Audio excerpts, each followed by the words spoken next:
विद्यार्थी मित्रांनो, कालच्या लेक्चरमध्ये आपण क्लिवेजबद्दल डिटेल माहिती घेतलेली आहे. आज आपण पुढचा पॉईंट डिस्कस करणार आहोत, blastula and blastulation. Next point, blastulation. What is blastulation? Blastulation is a process in which solid morula is converted into hollow ball-like structure, and that is called as blastula, and the process is called as blastulation. काय होतंय बघा, cleavage मध्ये आपण काय पाहिलं होतं, cleavage मध्ये sale divide होतात. फर्टिलायझेशन मध्ये मेल आणि फिमेल न्यूक्लियस एकत्र येतो, त्याचं मिक्सिंग होतं की ज्याला आपण अँफिमिक्सिस किंवा सिनगॅमी असं म्हटलंय किंवा कॅरिओगॅमी म्हटलेलं आहे. फर्टिलायझेशन नंतर झायगोट जो तयार होतो तो सिंगल सेल्ड असेल. Single celled zygote becomes two celled due to first cleavage. Then it becomes four celled. Then it becomes 8 celled, and later on it becomes 16 celled. And when the zygote reaches 16 celled condition, the cells are arranged, particularly larger cells remain inside and smaller cell remain outside, and a solid mass of cell is called formed, and that is called as morula. This is morula. Morula मध्ये काय होतंय, असा solid ball तयार होतोय. Solid ball ज्याच्यामध्ये आतल्या बाजूला अशा 8 1 2 3 4 5 6 7 आणि 8 सेल आतल्या बाजूला असतात की ज्या लार्ज साईजला आहेत, आणि बाहेरच्या बाजूला 1 2 3 4 5 6 7 आणि 8 अशा सेल तयार होतात. And therefore this is a solid structure, morula. Cleavage मध्ये 16 सेल्ड सॉलिड मास तयार होतं, सॉलिड बॉल तयार होतो की ज्या बॉलला मोरुला म्हणायचं. त्याच्यानंतर आता हा मोरुला असेल कुठं, आपल्याला रिपॉडी सिस्टीम माहित आहे. फिमेल रिपॉडी सिस्टीम ह्या 2 ओव्हरी असेल, एक ओव्हरी दुसरी ओव्हरी, हे गर्भाशय असेल, आणि इथं या फॅलोपियन ट्यूब असतील. ओके, ही साधारणपणे आपली फिमेल रिपॉडी सिस्टीम आहे. ठीक आहे. आता काय होतं, ओव्हम इथं येतो अँप्युलामध्ये, इकडून स्पर्म येतात आणि त्याचं फर्टिलायझेशन होतं इथं. म्हणजे झायगोट अजून फॅलोपियन ट्यूब मध्येच आहे. त्यानंतर हळूहळू तो पुढे येणार आहे. साधारणपणे फर्टिलायझेशनच्या 4 दिवसांनी, जे मोरुला पूर्ण व्हायला साधारणपणे 4 दिवस लागतील. 4 दिवस झाल्यानंतर, फर्टिलायझेशन नंतर 4 दिवस झाले की हा इथं जो झायगोट तयार झालेला आहे, दिस झायगोट एंटर्स दी युटेरस. हळूहळू हा झायगोट युटेरस मध्ये यायला लागतो, युटेरस मध्ये प्रवेश करायला सुरुवात होते. आणि इथं आल्यानंतर हा झायगोट समजा इथं आला, याच्यात आलेला आहे. आता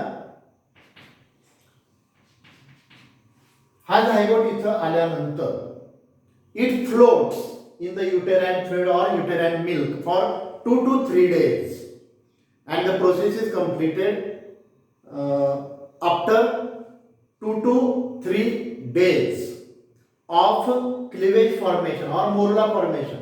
मोरुला तयार झाल्यानंतर एक 2-3 दिवस हा मोरुला या गर्भाशयामध्येच इकडं तिकडं फिरत राहतो. गर्भाशयाच्या आतमध्ये जो द्रव पदार्थ आहे, त्या द्रव पदार्थामध्ये हा मोरुला 2-3 दिवस फिरत राहतो.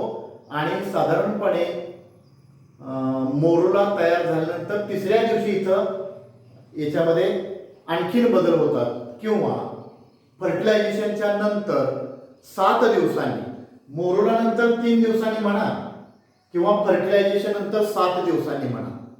आता हे कॅल्क्युलेशन कसं आहे बघा.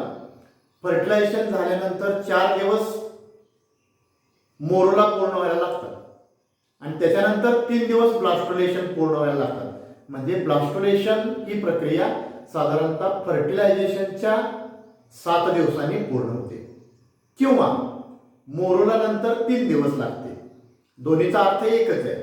फर्टिलायझेशन नंतर 7 दिवस म्हणा किंवा मोरूला तयार झाल्यानंतर 3 दिवस म्हणा. Blastulation is completed after 7 days of fertilization or 3 days of morula formation. तर मोरूला कसा आहे, सॉलिड आहे. This solid morula is converted into hollow.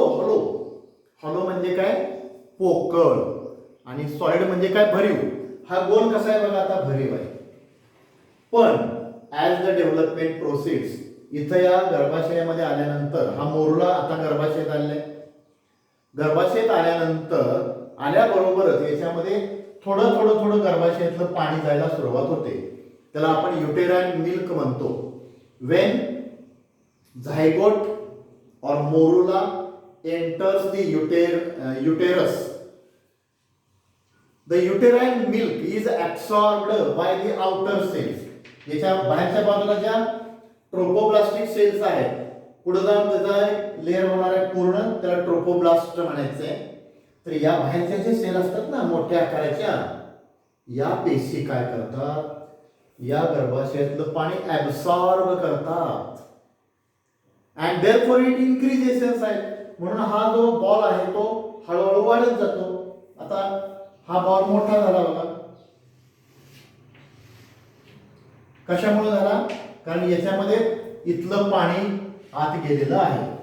As the development proceeds, more and more uterine fluid is entered, more and more uterine milk enters the morula, and therefore the smaller cells, larger cells, बाहेरच्या sale कशा होतात, थोड्याशा चपट्या होत जातात आणि आतल्या ज्या सेल्स आहेत, आतल्या मोठ्या सेल्स आहेत, बाहेरच्या लहान सेल्स आहेत.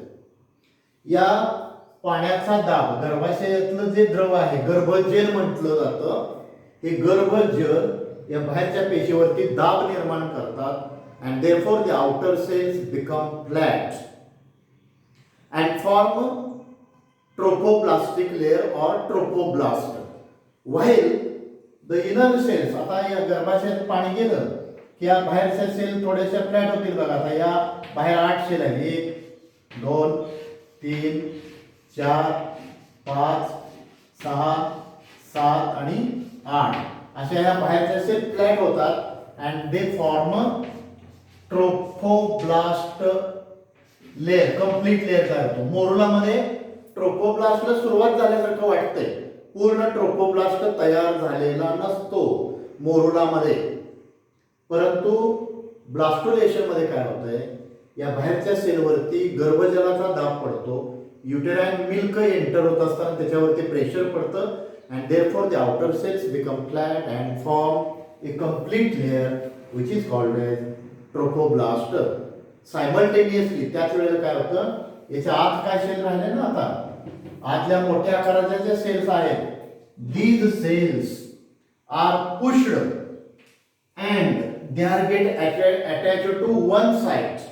आतल्या ज्या पेशी होत्या इथं बघा अशा, या सेल याच्या आतमध्ये द्रव पदार्थ गेल्यामुळं या गर्भाशयातलं पाणी आत जातं आणि त्यामुळे या ज्या सेल्स आहेत, these cells are pushed and attached to one side of the zygote.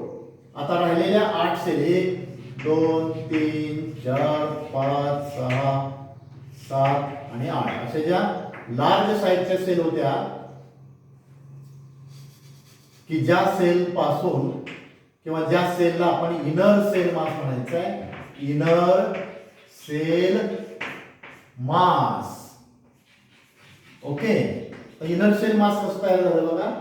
गर्भजल आत गेला, uterine milk enters the morula and the larger cells are pushed and get attached to one side of the zygote and these cells are now called as inner cell mass. या cell कशा आहेत inner cell mass.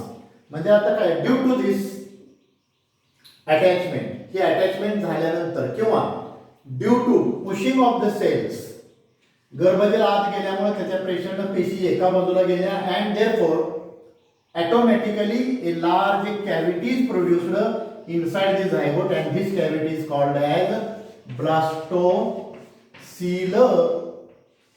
and this blastocele is filled with a fluid called blastocele jelly. याच्या आतमध्ये मग आता पूर्णपणे हा द्रव पदार्थ भरलेला असतो की ज्याला म्हणायचं blastocele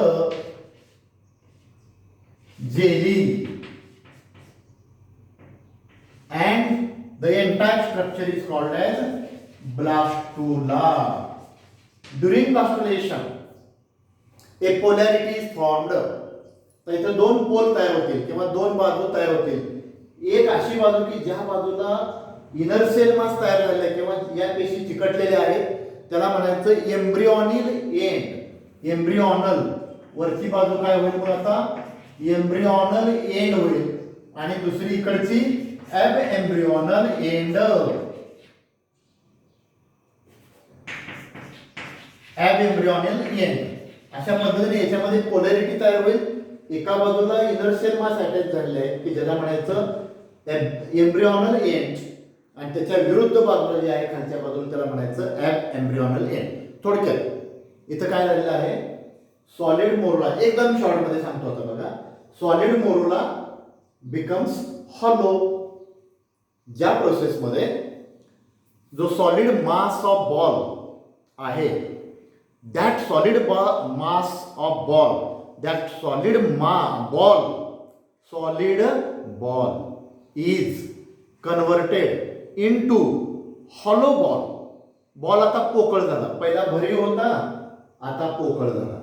बरं पोकळ कशामुळे झाला इथं सगळ्या सेल जवळ जवळ आहेत त्यामुळे भरीव स्ट्रक्चर दिसतंय. आता ॲज द डेव्हलपमेंट प्रोसेस जसजसा कालावधी फर्टिलायझेशनचा वाढत जाईल तसं या गर्भाशयातलं पाणी आत जातं. आतल्या पेशी एका बाजूला खेचल्या जातात आणि त्यामुळे आपोआपच इथे कॅव्हिटी तयार झाली ना की ज्या कॅव्हिटीला ब्लास्टोसिल म्हणायचं आणि त्याच्यामध्ये नंतर मग हे गर्भाचं पाणी आलेलं आहे की ज्याला ब्लास्टोसिल जेली असं म्हणायचं. So in this way blastulation process is completed after 7th day of fertilization. Fertilization नंतर साधारणतः 7 दिवसांनी ही प्रक्रिया पूर्ण होते. आता पुढच्या स्टेपमध्ये आता इथं जो ब्लास्टोला आलेला आहे दिस ब्लास्टोला पुढची स्टेप काय असते पुढच्या स्टेपचं नाव आहे इम्प्लांटेशन. 7 दिवस झाल्यानंतर हा जो ब्लास्टोला तयार झालेला आहे या ब्लास्टोलामध्ये काय काय चेंजेस होतात तर हा ब्लास्टोला आहे हा ब्लास्टोला या गर्भाशयाला जाऊन चिकटतो अटॅच होतो की ज्या प्रोसेसला म्हणायचं इम्प्लांटेशन. काय इम्प्लांटेशन आफ्टर ब्लास्टोला फॉर्मेशन किंवा त्याला ब्लास्टोसिस्ट पण म्हटलं जातं किंवा ब्लास्टोला पण म्हटलं जातं. आता हा जो ब्लास्टोला आहे हा ब्लास्टोला इथं येऊन चिकटतोय बघा त्या प्रोसेसला म्हणायचं इम्प्लांटेशन. तर इम्प्लांटेशन होत असताना सिंपल प्रोसेस काय होतात बघा. During implantation the blastocyst cells outer cells of blastula that is trophoblastic cells बाहेरच्या बाजूला ज्या ट्रोपोब्लास्टिक सेल्स आहेत दीज सेल्स फॉर्म या बाहेरच्या सेल आहेत ना या सेलला काय म्हटलेलं आहे trophoblastic cell. These cells are provided with small outgrowths and these outgrowths are called as microvilli. याला बारीक बारीक बारीक अशा मायक्रोव्हिलाय दाखरे येतात and these microvilli penetrate the uterine wall or endometrial lining of the uterus. युटेरसचे 3 layers आहेत ना आपल्याला पेरिमेट्रियम मायोमेट्रियम आणि endometrium.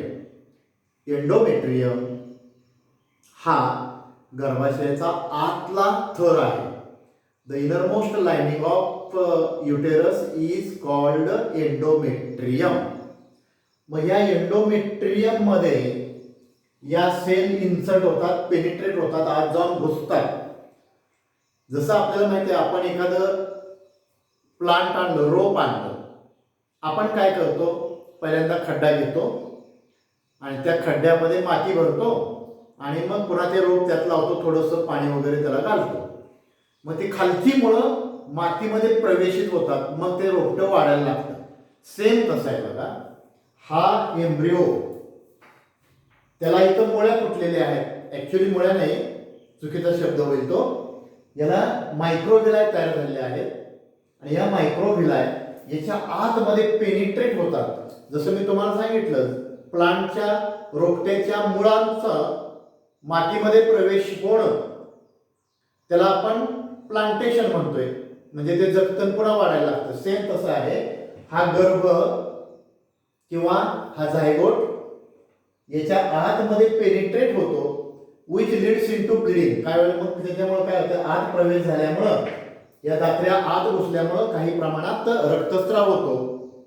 And this bleeding is implantation bleeding. मग काही वेळेला गैरसमज पण होतो. स्त्रियांमध्ये ब्लिडिंग केव्हा होतं, एमसीच्या वेळेला. मग समजा काही स्त्रियांच्या मध्ये लवकर गर्भधारणा झालेली नसेल किंवा होत नसेल आणि सुदैवानं आता गर्भधारणा झालेली आहे आणि पुन्हा रक्तस्राव सुरू झालेला आहे, मग त्यांना चिंता वाटते, काळजी वाटते, परत पुन्हा एमसी सुरू झाली की काय. कारण एकदा गर्भधारणा झाली की एमसी डिलिव्हरी होईपर्यंत थांबते ना. पण इथं ब्लिडिंग कसं काय झालं, तर घाबरण्याचं काहीही कारण नाही.